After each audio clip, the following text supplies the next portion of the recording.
नमस्कार विद्यार्थियों, स्वागत है आपका हमारे इस नए वीडियो में। ये वीडियो महत्वपूर्ण है कक्षा 11वीं के लिए। मैंने कोशिश की है कि 11वीं वाले बच्चे बहुत आराम से, बहुत ही आसानी से इस वीडियो को समझ सकें और इस वीडियो में जो कंटेंट है बर्नौली प्रमेय उसको आसानी से हल कर सकें। तो शुरू करते हैं विद्यार्थियों। यहाँ पे आप देख रहे हैं हमने शुरुआत की है बर्नौली प्रमेय की। सबसे पहले हम कथन से शुरू करते हैं बर्नौली प्रमेय का। तो बर्नौली प्रमेय का कथन कहता है कि किसी नली में जिसका अनुप्रस्थ काट का क्षेत्रफल असमान हमने लिया है, तो इसके प्रत्येक बिंदु पर द्रव प्रवाहित होने के दौरान समस्त ऊर्जाओं का योग नियत रहता है। स्टेटमेंट देखें। इस प्रमेय के अनुसार किसी असमान परिच्छेद की नली के प्रत्येक बिंदु पर समस्त ऊर्जाओं का योग नियत रहता है। अब वो समस्त ऊर्जाएं कौन कौन सी हैं? दाब ऊर्जा, गतिज ऊर्जा और स्थितिज ऊर्जा। ठीक है, तो आप दाब ऊर्जा को P के रूप में और गतिज ऊर्जा को 1/2 mv² और यहाँ पर हम m की जगह पर रो का उपयोग कर रहे हैं और स्थितिज ऊर्जा को ρgh यानी mgh की जगह हमने यहाँ पर उपयोग किया है ρgh। अब क्यों किया है इसके बारे में हम आगे चर्चा करेंगे। जहाँ जहाँ इस आपको ज़रूरत पड़ेगी कि ये इन चीज़ों को क्यों लिया है, तो उनको साथ साथ में मैंने बता भी दिया। आगे आपके लिए हैंड रिटन नोट्स हैं जिस पे मैंने पूरी डिटेल से बताया हुआ है। तो आप शुरुआत में ये देखें, ये है आपकी जो टेक्स्ट बुक है। टेक्स्ट बुक में ये चित्र दिया गया है और ये आपका स्टेटमेंट दिया हुआ है। स्टेटमेंट के साथ में इसका पूरा डिस्क्रिप्शन जो आपकी किताब में है वो ये है। देखिए, यहाँ से शुरू किया हुआ है।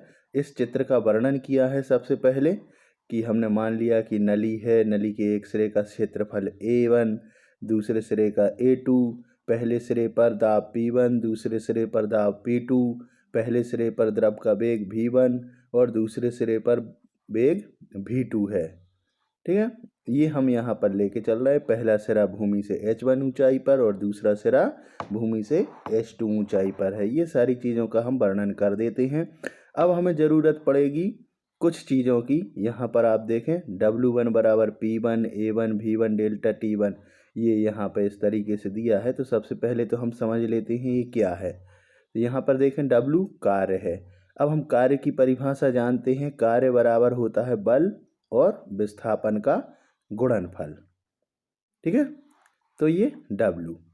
अब W बराबर होता है बल और विस्थापन। तो बल की जगह देखो आप P1 A1 यानी दाब और क्षेत्रफल का गुणनफल। ये देखो बल बराबर दाब गुणा क्षेत्रफल, ये बन गया था हमारा यहाँ से। दाब बराबर प्रति एकांक क्षेत्रफल पर लगने वाला बल।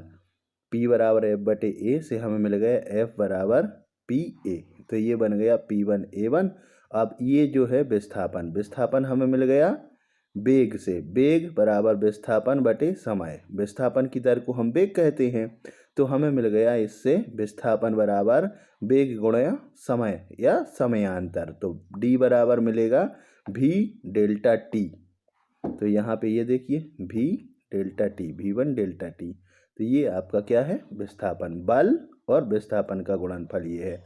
अब यहाँ पे देखें आप A1 V1 और डेल्टा T, ये मिलके बन जाते हैं आयतन में परिवर्तन। ये समय में परिवर्तन है तो ये डेल्टा यहाँ पर है और A V और T ये बन गया आपके आयतन, यानी क्षेत्रफल, क्षेत्रफल गुणा दूरी, ये हो गया आयतन। ठीक है, यानी आयतन में 3 लंबाई होती हैं, लंबाई, चौड़ाई और ऊंचाई। तो क्षेत्रफल में 2 लंबाई हैं, लंबाई चौड़ाई, और एक ऊंचाई आपकी विस्थापन वाली लंबाई मिल गई। तो तीनों का गुणा होकर बन गया आयतन।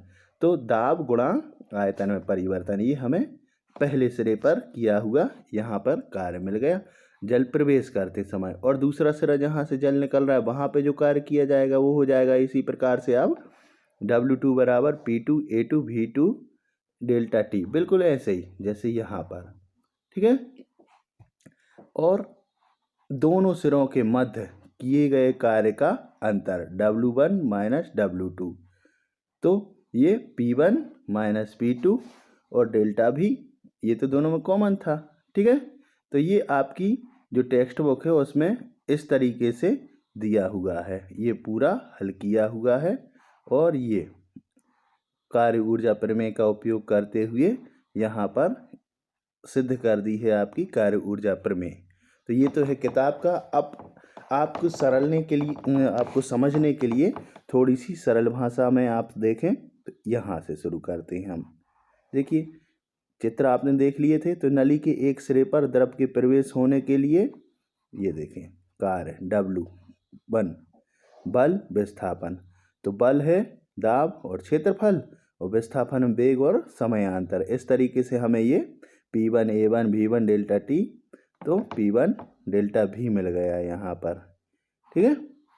और दूसरे सिरे पर कार्य है W2, ये P2 A2 V2 delta T, तो इस तरीके से हमें मिल गया P2 डेल्टा V। यहाँ पर देखें, ये दोनों आपस में बराबर हो जाएंगे, A1 V1 डेल्टा T बराबर डेल्टा V, और A2 V2 डेल्टा T बराबर भी डेल्टा V, क्योंकि एक सिरे से जितना आयतन प्रवेश करेगा उतना ही आयतन तो दूसरे सिरे से निकलेगा। तो दोनों ही आयतन परिवर्तन आपके आपस में बराबर, यानी डेल्टा V हो जाएंगे। तो हमें W1 बराबर P1 डेल्टा V और W2 बराबर P2 डेल्टा V। तो हम W1 माइनस W2 दोनों सिरों के मध्य जो कार्य में अंतर आया है उसको निकालेंगे।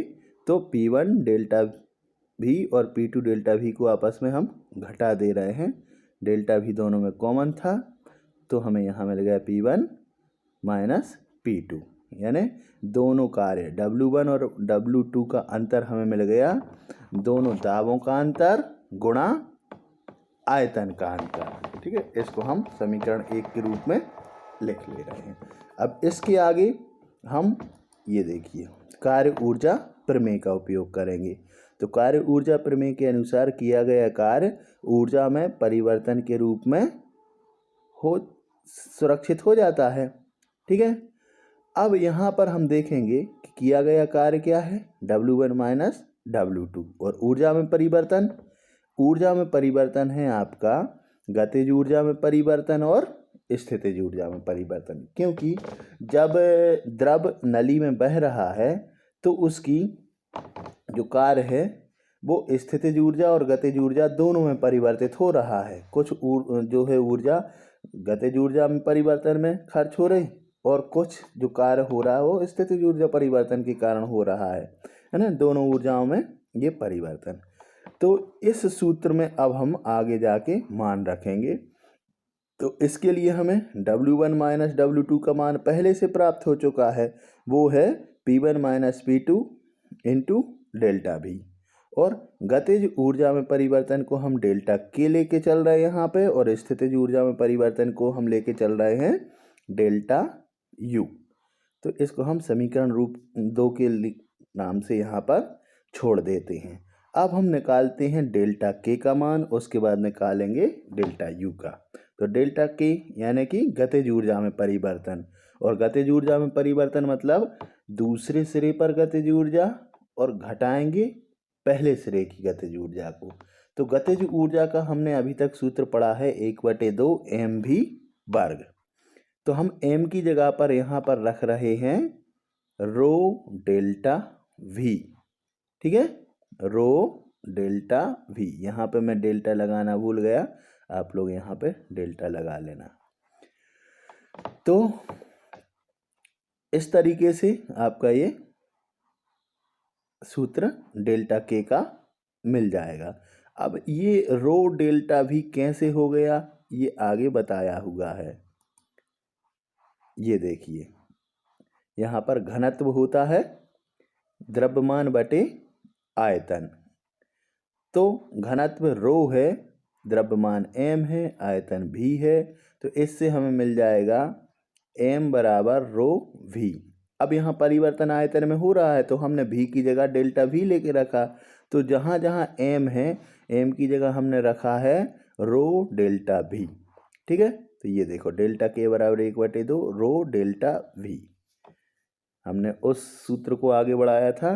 तो दूसरे सिरे की गतिज ऊर्जा माइनस पहले सिरे की गतिज ऊर्जा से हमें ये वाला सूत्र मिल गया था। इसी तरीके से अब हम निकाल लेते हैं स्थितिज ऊर्जा को। तो स्थितिज ऊर्जा का तो सामान्य समीकरण होता है mgh, लेकिन हमने m की जगह क्या लिख रखा, रो जी और डेल्टा v और H2, यानी दूसरे सिरे पर गतिज स्थितिज ऊर्जा और माइनस पहले सिरे पर स्थितिज ऊर्जा। ठीक है। तो इस तरीके से दोनों ही ऊर्जाओं का अंतर, यहाँ पर दोनों सिरों की ऊर्जाओं का अंतर हमें मिल जाता है डेल्टा यू बराबर रो जी डेल्टा वी। इतनी चीज़ें इन दोनों में कॉमन थी और H2 माइनस H1।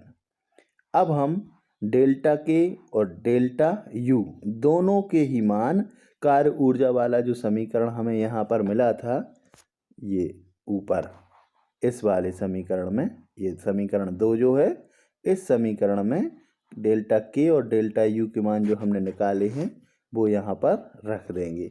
तो मान रखने पर अब हमें ये समीकरण मिल जाएगा P1 minus P2 delta V 1/2 rho delta V V2 square minus V1 square plus rho G delta V H2 minus H1। अब यहाँ पे देखो ये जो डेल्टा V है, ये डेल्टा V यहाँ आयतन को बता रहा है और ये जो कोष्टक के अंदर V1 और V2 लिखे हुए हैं ये द्रव के वेग को बता रहे हैं। कैपिटल V वॉल्यूम यानी आयतन और स्मॉल v जो है वो वेलोसिटी के लिए हमने यहाँ उपयोग करे हैं।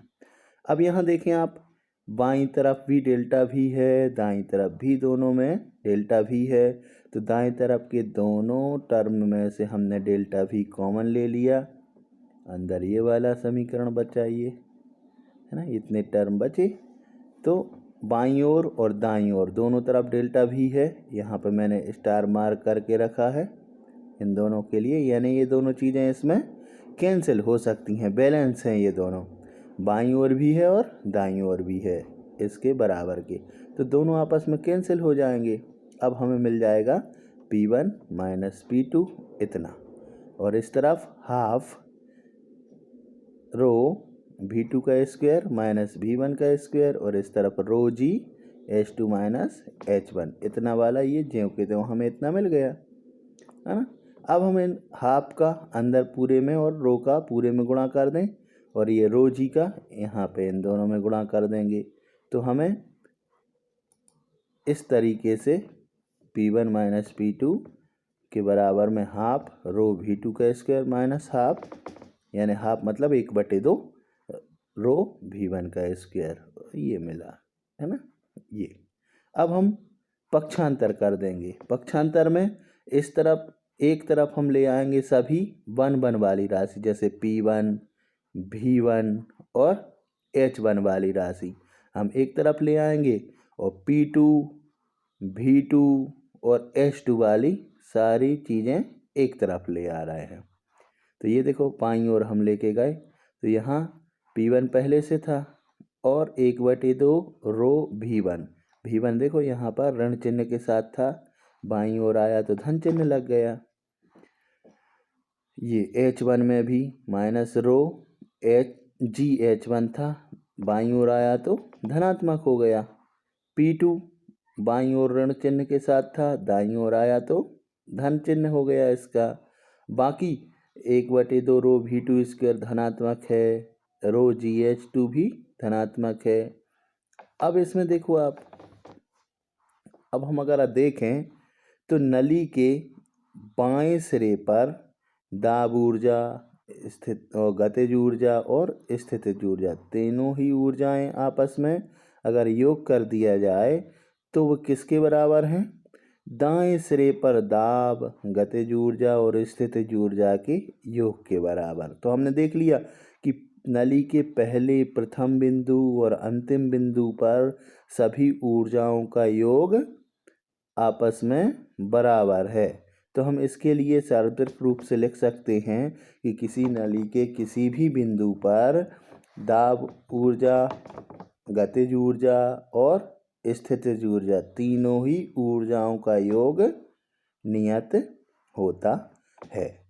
तो ठीक है विद्यार्थियों, इस तरीके से आप इसको हल कर लेंगे। आपकी जो पुस्तक में जो दिया है वो, और बीच बीच में जो गणना है, जिन चीज़ों को हमें समझने की ज़रूरत थी उनको मैंने इस वीडियो में बताने की कोशिश करी है। तो आशा करता हूँ कि आप इस चीज़ को समझ जाएंगे। जिन टर्म को आप उलझ रहे थे, जिसमें उलझन हो रही थी, वो आपको समझ में आ जाएगी। तो आप शीघ्र ही मिलेंगे हम एक नए वीडियो के साथ में, और उस नए वीडियो को हम समझने की कोशिश करेंगे। धन्यवाद।